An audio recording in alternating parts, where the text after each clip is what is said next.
This is actually an emotion I haven't felt in a while. Nervous. The reason I'm nervous is because I'm a perfect Citadel cadet and an American in the fact that when I'm set in my ways, I will believe that, and don't you dare try to change the way I'm thinking. But at the beginning of this year, a seed got planted in my mind. And I fought it, and I fought it, and I said, no, I'm not going to believe that for as long as I could. I got the idea for this speech when I was out running in Hampton Park one day. Finally, the seed grew up, blossomed, took fruit. What I'm asking for you all is to do what I couldn't. To have an open mind, to ignore any opinions you might have, put them on pause, just for this speech. I'm talking about hazing. Now, I know the psychology majors in here, and probably the Crim J majors as well, have heard of the Stanford prison experiment. Show of hands? Well, I would just like to inform those of you that haven't, you are currently living in one. The Stanford prison experiment was set up. They took, I can't remember exactly how many, but let's say 20 college students, college-age males. And they separated them and said, okay, you 10 are prisoners, you 10 are prison guards. Have fun. It was fine, it was normal, it was good for about the first 6 hours. Then the prison guards thought, well, hey, I have this power, and started abusing the prisoners and treating them like knobs. And no one really saw what was wrong until an outside source, the experimenter's girlfriend, came in and said, you have to put a stop to this.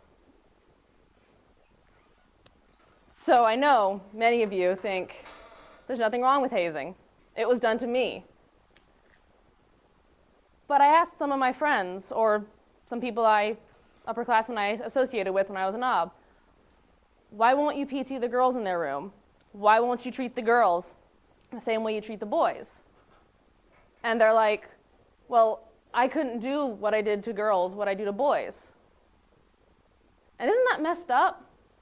That you could treat a human being that is male in this harassing and derogatory manner, but not a girl. How can you justify doing that to someone just based on their gender?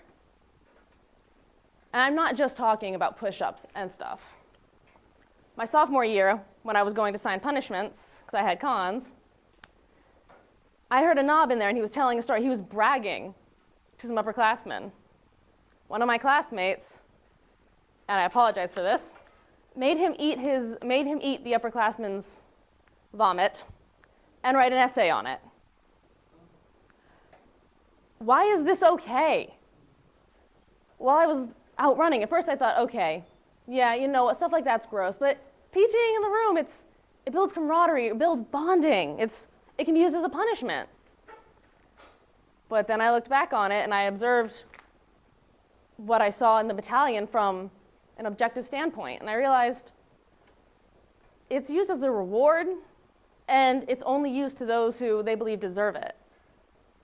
I've seen knobs that upperclassmen cadre have decided aren't worth it, are bad knobs, and they just cast them aside. They do nothing to say, your shoes look bad, come to my room, and I'll show you.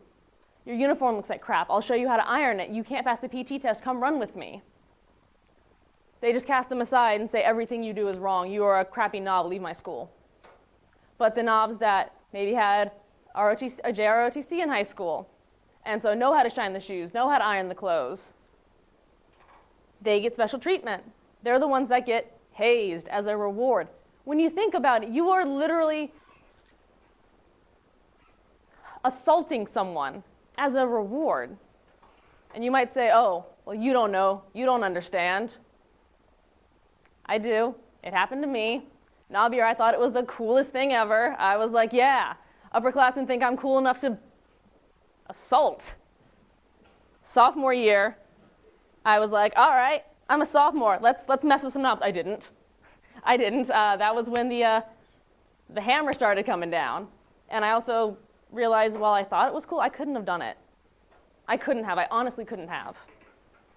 Junior year, I never left my room with all the classes I had.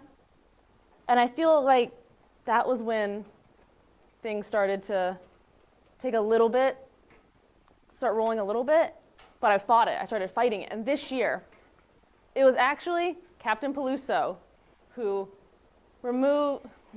unencumbered me.